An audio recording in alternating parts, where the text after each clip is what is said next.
Fortis hospital Mohali ਦੀ ਆਧੁਨਿਕ robotic machine ਨਾਲ ਗਦੂਦਾਂ ਦੇ ਕੈਂਸਰ ਦਾ ਸਫਲ ਆਪਰੇਸ਼ਨ ਕੀਤਾ ਅਤੇ ਕੈਂਸਰ ਦੇ ਮਰੀਜ਼ ਨੂੰ ਦਿੱਤਾ ਨਵਾਂ ਜੀਵਨ।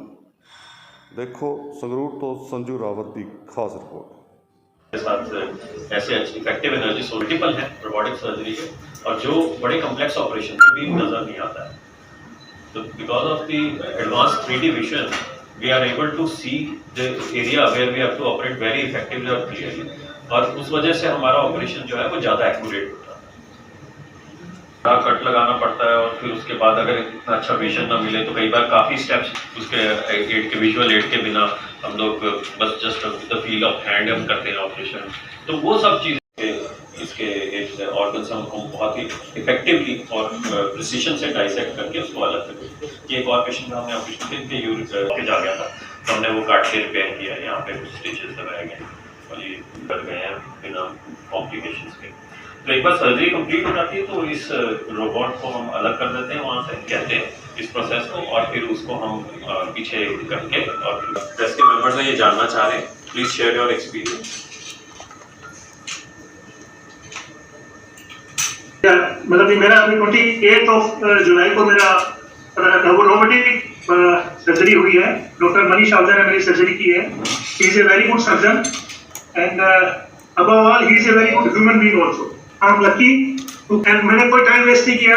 जैसे ही मुझे पता लगा कि मेरे को मेरा PSA काउंट बढ़ा हुआ है, मैंने डॉक्टर साहब के पास अप्रोच किया, इन्वेस्टिगेशंस की, और मेरी बायोप्सी के बाद उन्होंने कहा कि 4 वीक्स के बाद हम आपकी सर्जरी कर सकते हैं मिनिमम। तो 28 जुलाई को मेरी बायोप्सी हुई थी, 28 जुलाई को मेरा सर्जरी कर दी।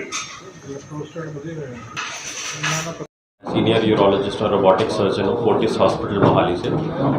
मैं आज आपको एक नई टाइप की सर्जरी के बारे में बताना चाह रहा हूँ जिसे रोबोटिक सर्जरी कहते हैं। रोबोटिक सर्जरी के बारे में बहुत सारी मिसकंसेप्शंस हैं। लोग सोचते हैं कि एक रोबोट शायद ऑपरेशन कर रहा है, लेकिन ऐसा नहीं है। ये एक स्लेव मास्टर सिस्टम है जिसमें एक सर्जन जो मास्टर होता है और जो रोबोट है उसका स्लेव होता है, यानी कि उसकी कमांड्स को ओबे करता है। अगर हम सोचें कि अगर रोबोट अपने आप ऑपरेशन करे तो ऐसा नहीं है। तो it is totally controlled by the surgeon. और इसका सबसे बड़ा एडवांटेज क्या होता है रोबोटिक सर्जरी का, कि इसमें प्रिसीशन बहुत होता है, ब्लड लॉस बहुत ही कम होता है, और इसमें हम आसपास के ऑर्गन्स को भी इंजरी से बचा सकते हैं। It is actually an advance form of laparoscopic surgery.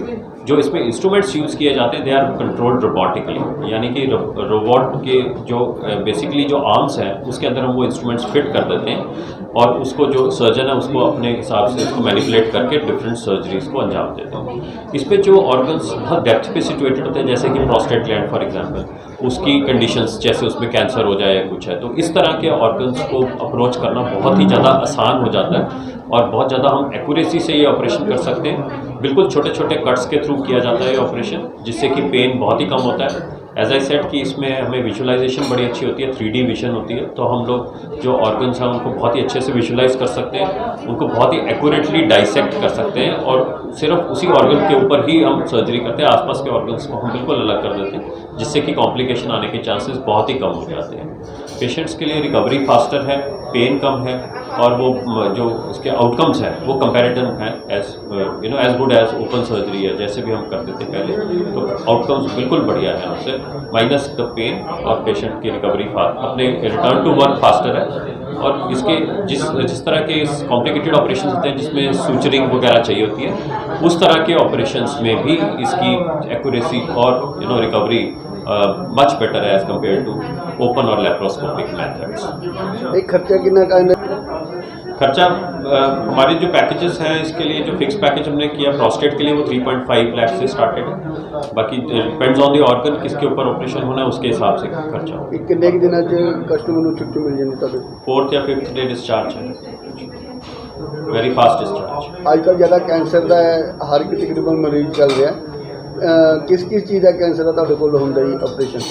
ਅਸੀਂ ਇਸ ਨੂੰ and urology if you ask me ਤਾਂ we are using it in prostate cancer ਇਸ ਤੋਂ ਇਲਾਵਾ we are using it kidney cancers, then now we have also used it recently for a patient who had seminal vesicle cysts. So the applications are expanding.